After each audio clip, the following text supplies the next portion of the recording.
Hi, my name's Chris with Lexus River Center, and this is the first fully electric Lexus, the Lexus RZ450e. The exterior is sharp. You'll notice that the classic spindle body grille has been replaced by a flat front and a Lexus logo that lights up at nighttime.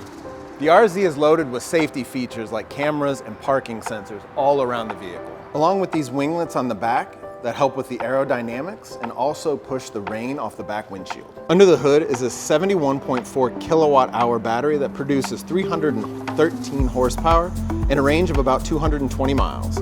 It also has a 0 to 60 time of 5 seconds.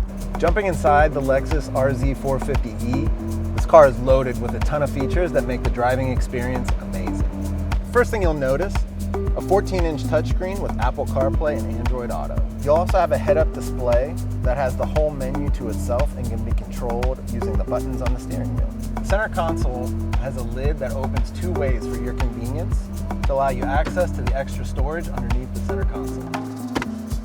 You also have a 360 view of the RZ surroundings, which also allows for the self-parking function. There's so much we didn't cover about the all-new Lexus RZ450e. So if you have any questions, reach out to Performance Lexus River Center or come see us in Covington, Kentucky.